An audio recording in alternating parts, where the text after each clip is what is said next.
अस्सलाम वालेकुम। काबिल सद एहतराम किसान भाइयों और मुअज़्ज़िज़ नाज़रीन, मैं हूं आपका मेज़बान नियाज़ खान खीरानी और आप देख रहे हैं अपना प्रोग्राम सफ़र मंज़िलों का। नाज़रीन, आज मैं गंदम के रेट के हवाले से बात करने लगा हूं। अमूमी तौर पर हम सोशल मीडिया पे देखते हैं तो एक बड़ी तहरीक चल रही होती है किसानों के ख़िलाफ़ कि गंदम का रेट 4000 नहीं होना चाहिए। और बाज़ लोग इस तरह भी इसे मंसूब कर रहे होते हैं कि जो हालिया बारिशें और हालिया तूफ़ान हैं, इसकी वजह यही है कि किसान बड़ा ज़ालिम है और वो अपनी गंदम 4000 रुपये बेच रहा है, जबकि इसको 2500 रुपये बिकना चाहिए थी और ये 2500 की बजाय 4000 रेट करने की वजह से अस्तग़फ़िरुल्लाह, अल्लाह ताला की नाराज़गी आई है और इस वजह से ये तूफ़ान आ रहे हैं। तो नाज़रीन, ये बड़ी एक अजीब सी बात है और अजीब सी सूरत हाल है। सबसे पहले तो इसके तनाज़ुर में मैं एक बात करना चाहूँगा मुख्तसर कि गुजारिश ये है कि हमारे साथ अब एक तबका जो किसान के ख़िलाफ़ बात कर रहा है, तो ये कौन लोग हैं? एक्चुअली हो ये रहा है कि डिवाइड एंड रूल का फार्मूला चल रहा है। जो गोरा छोड़ के गया था वही डिवाइड एंड रूल चल रहा है। हमारे जो मुक़्तदर हल्के हैं उन्होंने हमें तबकात में तकसीम कर दिया है, तबकात में तकसीम करके आपस में लड़वा दिया है। एक तबका किसान को जालिम समझ रहा है, किसान उनको जालिम समझ रहा है, दोनों आपस में उलझे रहेंगे और वो जो हुकूमत करने वाले हैं वो हमारे सर के ऊपर हुकूमत करते रहेंगे। यानी वो चाहते भी यही है कि ये आपस में लड़ते रहें और हम ऊपर से आराम से हुकूमत करते रहें, इन्हें ये होश ही ना आए। तो मैं दोनों तबकों को ये फिक्र पेश करना चाहता हूँ, चाहे वो जो किसान के खिलाफ बात करने वाले हैं, चाहे किसान है। किसान से मैं ये गुजारिश करूंगा कि आप दिल मैला ना करो, और वो जो 2500 वाली बात करने वाले हैं, मैं उन्हें भी ये गुजारिश करना चाहता हूं कि आपकी बात बहरहाल ये नामुनासिब है जब आप ये बात करते हो कि ये रेट ज़्यादा होने की वजह से किसान के ऊपर ये तूफ़ान आ रहे हैं और ये बारिश आ रही है। तो मेरा ख्याल है कि आप अगर अकेले में बैठ के दिल पे हाथ रख के सोचेंगे तो आपको पता चलेगा कि ये हमने बात नामुनासिब की है। अच्छा, गुजारिश ये है कि किसान की गंदम का रेट 4000 क्यों है? तो सीधी सी बात है कि प्रोडक्शन कास्ट ज़्यादा पड़ती है। जब प्रोडक्शन कास्ट ज़्यादा पड़ती है तो रेट फिर बढ़ाना पड़ता है। तो आप दूसरे हिसाब से अगर देख लें कि हम आयरन खरीदते हैं, हम सीमेंट खरीदते हैं, हम मुख्तलिफ अपनी ज़रूरत की और चीज़ें खरीदते हैं, उनके रेट बहुत ज़्यादा हो गए हैं।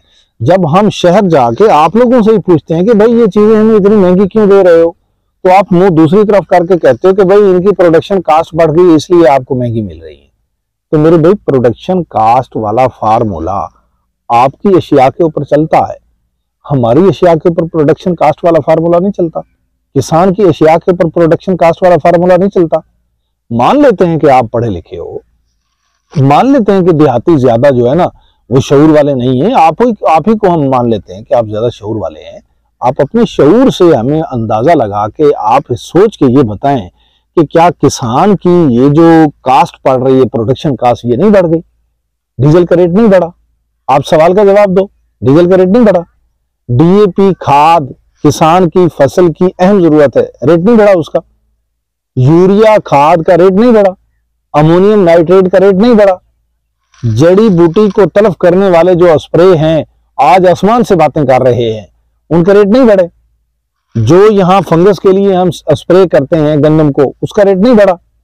हम जो टॉनिक के लिए पोटाश करते हैं या एमिनो एसिड करते हैं, उसका रेट नहीं बढ़ा? अगर इन सारी चीजों का रेट नहीं बढ़े तो किसान जालिम है। अगर इन सारी चीजों के रेट बढ़े हैं तो जो बात कर रहा है वो जालिम है। इसका फैसला आपने खुद करना है। हम तो एक मुख्तसर सा एक फार्मूला देते हैं। क्योंकि गुजारिश ये है कि हम पुराने दौर में अगर 1985-86 में चले जाएं तो उस वक्त हम ट्रैक्टर के लिए जो हल लेते थे उसकी कीमत क्या थी और आज क्या है? जो उस वक्त रेजर लेते थे उसकी कीमत क्या है और आज क्या है? जो उस वक्त ट्रैक्टर लेते थे उसकी कीमत क्या है और आज क्या है? मुख्तसर सा बिल्कुल जामे सा एक हल है कि 1986 में हम 1 मन गंदम बेचते थे। मेरे बाबा जी 1986 में जब 1 मन गंदम बेचते थे उसकी कीमत होती थी 80 रुपए। 1986 में, मैं फिर बताता जाऊं, जब गंदम बिकती थी, आप गूगल कर लें, चेक कर लें, 80 रुपए 1 मन का रेट होता था। और उस वक्त डीजल का रेट कितना होता था? उसका डीजल का रेट होता था 4 रुपए, 4 रुपीज उस वक्त डीजल पर लीटर था। जब हम 1 मन गंदम बेचते थे तो 20 लीटर हम डीजल खरीद सकते थे। ये किसान की कुव्वत खरीद थी 1 मन गंदम बेचने के बाद। सीधी सी बात है, आप हमारे साथ बार्टर सिस्टम कर लो। आप 1 मन गंदम ले लो, हमें 20 लीटर डीजल दे दो। अल्लाह के बंदे, आज 20 लीटर डीजल की कीमत कहां पहुंची हुई है?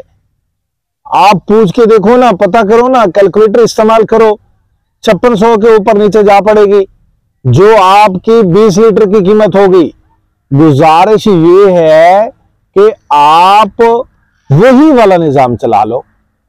1986 में 1 मन गंदम का बेचकर 2 बोरी अमोनियम नाइट्रेट हम लेते थे, ऊपर 8-10 रुपए बच जाते थे, उससे हम 14 सल्फ ले लेते थे।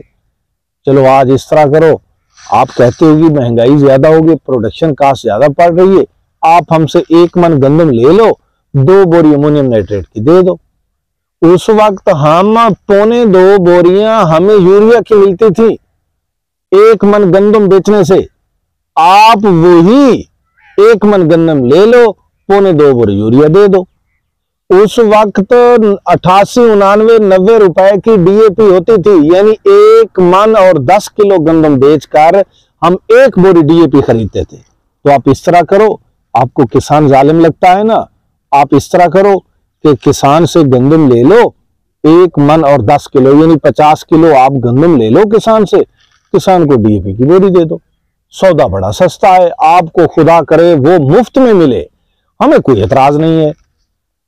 उस वक्त बहुत से लोगों ने, मुझे याद है, मैं नाम लेकर बता सकता हूं का, बहुत से लोगों ने 1986 में मेरे साथ साथ गांव वाले जो थे, हाजी खुदा बख्श है, फकीर मोहम्मद खोत है, उन्होंने ट्रैक्टर खरीदा था रूसी। और इसी तरह उसी साल 1986 में काफी सारे जो लोग थे उन्होंने फिएट ट्रैक्टर भी खरीदे थे।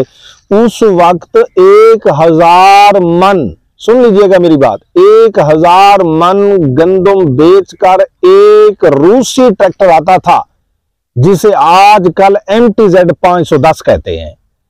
अब सीधी सी बात है, आपको किसान जालिम लगता है, आप 1000 गंदम ले जाओ, हमें MTZ रूसी ट्रैक्टर खरीद के दे दो। अल्लाह के बंदे, 1000 गंदम आज होगी 40 लाख की, और रूसी ट्रैक्टर 55 लाख क्रॉस कर गया, मुझे कल किसी ने बताया है। वो हम तो 15 लाख के और खसारे में चले गए, आप रोते फिर रहे हो 4000 के पीछे। अल्लाह के बंदे, रेट्स बहुत हाई हो गए हैं, प्रोडक्शन कास्ट बहुत ज्यादा हो गई है, आप हमें बड़े अजीज हो, सिमत और तरफ मुतहिद होके जाना है, आप किसान की तरफ रुख कर लेते हो। आपको चाहिए कि ये वाले मुतालबात आप हुकूमत से करें।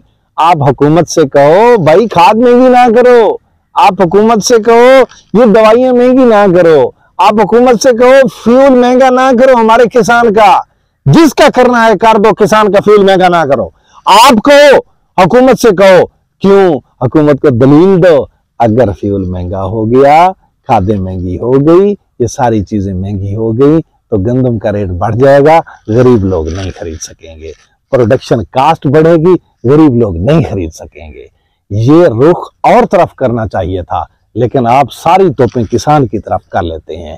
तो नाजरीन, मेरी ये गुजारिश है कि ये आपस में इत्तेहाद पैदा करें, इत्तेहाद की जरूरत है, ये वक्त की जरूरत है।